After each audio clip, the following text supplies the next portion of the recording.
Selamat pagi, salam sejahtera bagi kita semua. Sebelum saya menjelaskan makalah saya, sebelumnya saya akan memperkenalkan diri saya.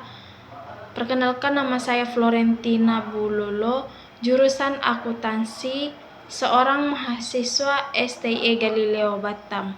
Baik, langsung saja saya akan menjelaskan makalah saya yang berjudul Audit Investasi dan Saldo Kas. Di mana kas merupakan hal yang penting bagi auditor, terutama karena besarnya potensi kecurangan, tetapi klien juga dapat melakukan kesalahan yang tidak sengaja. Hal itu terjadi karena banyaknya transaksi yang berkaitan dengan penerimaan dan pengeluaran kas. Selain itu juga, kas menjadi objek potensi kecurangan dibandingkan dengan jenis aset lainnya, dikarenakan kebanyakan aset harus dikonversikan terlebih dahulu ke kas agar dapat diuangkan. Oleh karena itu, sangatlah perlu dilakukan audit terhadap saldo kas. Tujuannya yaitu dengan memiliki tujuan utama, di mana audit saldo kas adalah memastikan saldo kas telah diidentifikasi dan diklarifikasikan dengan tepat dalam neraca, sehingga kas tersebut dapat memenuhi kebutuhan entitas.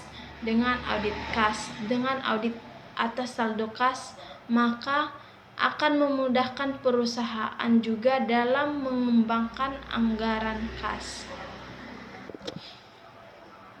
Audit merupakan suatu aktivitas pengumpulan dan pemeriksaan bukti yang terkait dalam suatu informasi yang digunakan untuk menentukan dan membuat laporan tentang kesesuaian antara informasi dengan kriteria yang telah ditetapkan, di mana pada umumnya pemeriksaan dalam audit dilakukan pada laporan keuangan dan ada dalam bentuk catatan pembukuan dan bukti pendukung yang dibuat oleh manajemen pada suatu perusahaan.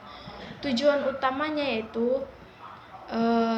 utama pada audit ini, di mana pada audit saldo kas, yaitu untuk memastikan saldo kas itu telah diidentifikasikan dan diklarifikasikan dengan benar dan tepat pada neraca, sehingga kas tersebut bisa memenuhi kebutuhan suatu perusahaan.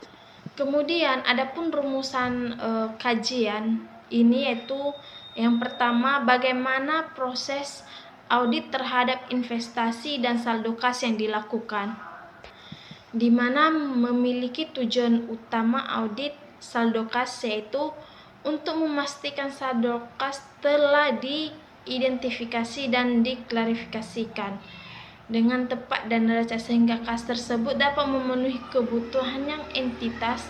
Dengan audit atas saldo kas, maka akan memudahkan perusahaan dalam mengembangkan anggaran kas. Rumusan masalah yang kedua yaitu apa saja kendala yang sering dihadapi auditor dalam memeriksa investasi dan saldo kas.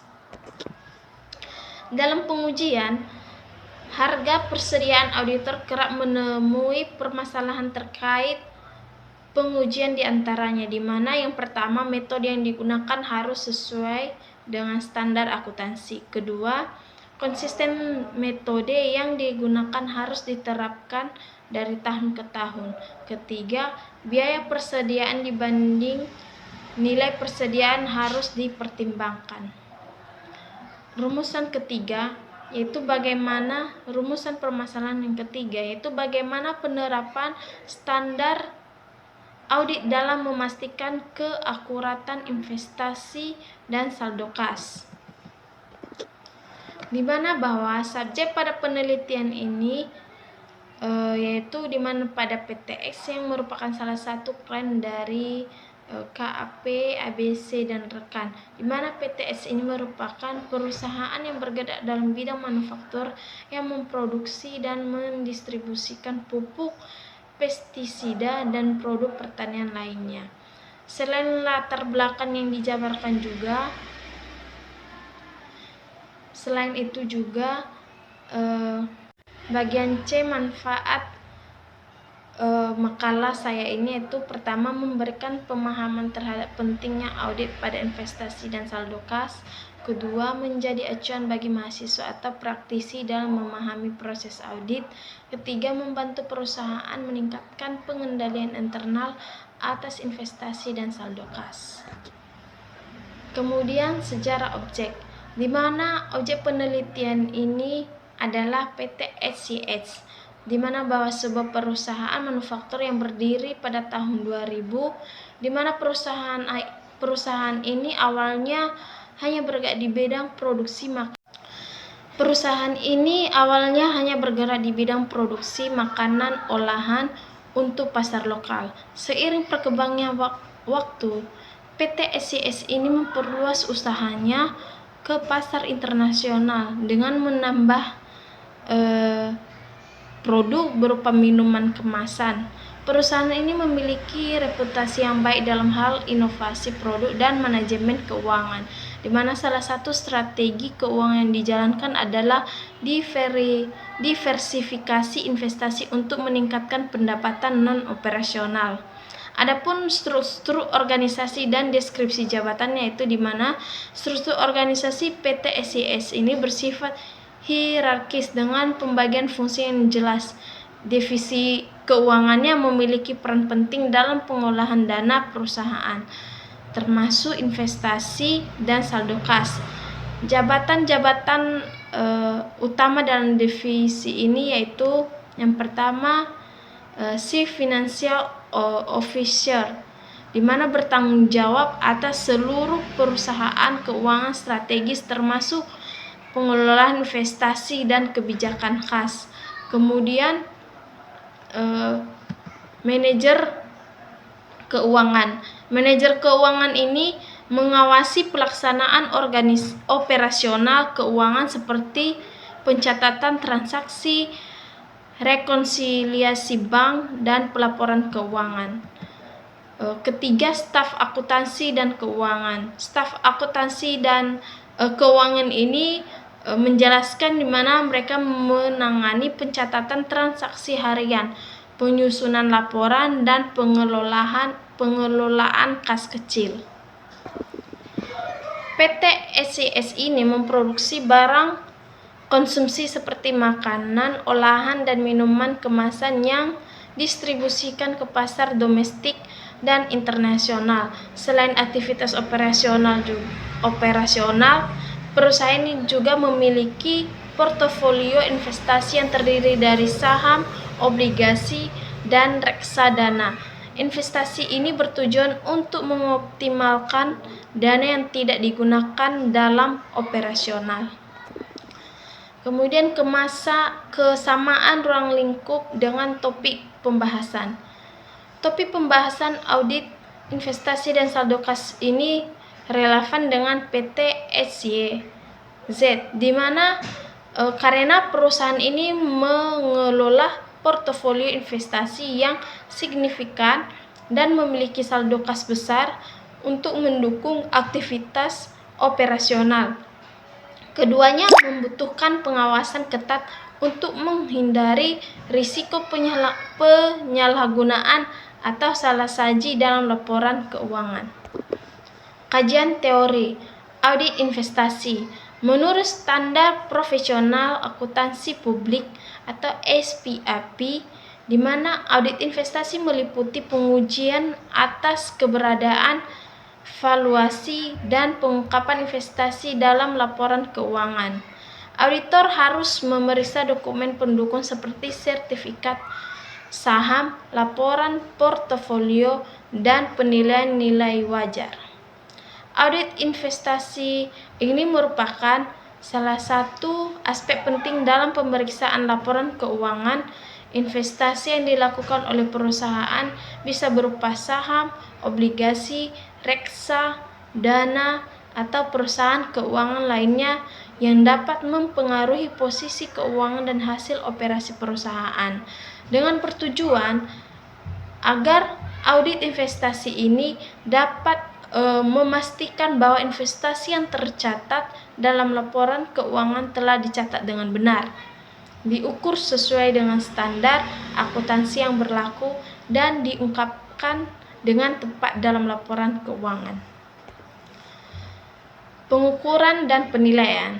Salah satu tantangan utama dalam audit investasi ini yaitu memiliki penilaian investasi untuk investasi yang tercatat dengan nilai wajar, di mana auditor perlu memastikan bahwa nilai tersebut didasarkan pada informasi yang dapat dipercaya dan relevan, di mana hal ini melibatkan penggunaan teknik penilaian tepat dan validasi nilai pasar melalui sumber yang dapat dipercaya.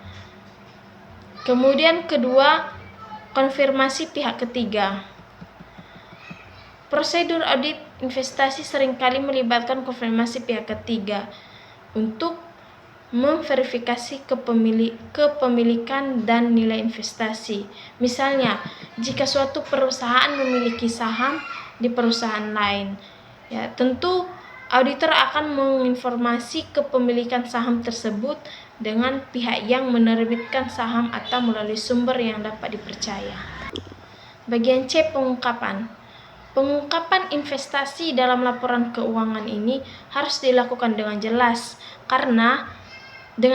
dan transparan, di mana ini termasuk pengungkapan tentang jenis investasi dan memiliki tujuan investasi, risiko yang terkait, serta metode pengukuran yang digunakan. Auditor harus memastikan bahwa pengungkapan ini sesuai dengan standar pelaporan yang berlaku seperti IFRS atau GAAP. Audit saldo kas. Saldo kas adalah elemen penting dalam laporan keuangan karena mencerminkan kemampuan perusahaan untuk memenuhi kewajiban jangka pendek. Auditor saldo kas ini bertujuan untuk memastikan bahwa saldo yang tercatat dalam laporan keuangan itu benar, akurat, dan dapat dipertanggungjawabkan. Adapun bagian yaitu pertama, rekonsiliasi bank, di mana salah satu langkah utama dalam audit saldo kas yaitu melakukan rekonsiliasi bank yang membandingkan catatan kas perusahaan dengan laporan bank. Proses ini memastikan bahwa semua transaksi yang tercatat dalam buku perusahaan telah tercatat dengan benar oleh bank dan tidak ada transaksi yang terlewatkan. Kemudian kedua, penghitungan fisik kas. Selain rekonsiliasi bank, auditor juga melakukan perhitungan fisik atas kas yang ada di perusahaan, baik itu kas yang di tangan maupun kas yang ada di rekening bank. Perhitungan fisik ini penting untuk memastikan bahwa jumlah kas yang tercatat dalam laporan keuangan sesuai dengan jumlah yang ada di lapangan. Kemudian ketiga, pengendalian internal. Salah satu fokus utama dalam audit saldo kas yaitu pengujian terhadap sistem pengendalian internal perusahaan. Pengendalian internal yang efektif dan dapat mengurangi risiko terjadinya kesalahan dalam penyelenggaraan kas, agar auditor dapat lebih mudah untuk memeriksa prosedur yang diterapkan oleh perusahaan untuk mengelola kas, seperti pemisahan tugas antara orang yang menerima uang dan yang mencatat transaksi. Kemudian teori audit yang relevan. Teori audit yang relevan ini dengan topik ini adalah teori materialitas dan pengujian substantif, yaitu memiliki bagian yang pertama, materialitas. Teori ini berfokus pada penilaian apakah suatu kesalahan atau ketidakakuratan dalam laporan keuangan dapat mempengaruhi keputusan pengguna laporan tersebut. Kemudian pengujian substantif. Pengujian substansi adalah prosedur auditor yang digunakan untuk pengujian keberadaan dan kelengkapan transaksi serta saldo yang tercatat dalam audit investasi. Pengujian substansif ini melibatkan verifikasi atas nilai investasi dan kepemilikan. Sementara itu, dalam audit saldo kas, pengujian substantif melibatkan rekonsiliasi bank dan perhitungan fisik kas. Jadi kesimpulannya itu di mana bahwa audit terhadap investasi dan saldo kas di mana merupakan bagian yang sangat penting dalam memastikan keandalan laporan keuangan suatu perusahaan. Melalui audit yang diteliti dan prosedur yang tepat, auditor dapat memastikan bahwa investasi yang tercatat telah dinilai dengan benar, di mana bahwa kepemilikannya dapat diverifikasi dan pengungkapannya sesuai dengan standar akuntansi yang berlaku. Dalam audit investasi, tantangan utamanya adalah memastikan penilaian yang akurat terhadap instrumen investasi, baik itu saham atau reksadana. Sementara itu, audit mempengaruhi integritas laporan keuangan. Oleh karena itu, penerapan teori audit yang tepat seperti teori materialitas dan pengujian substansi sangat penting untuk memastikan bahwa laporan keuangan mencerminkan keadaan yang sebenarnya. Baik, demikian hasil presentasi saya mengenai audit investasi dan saldo kas. Saya minta maaf jika ada kesalahan dalam penjelasan materi ini. Terima kasih. Selamat pagi.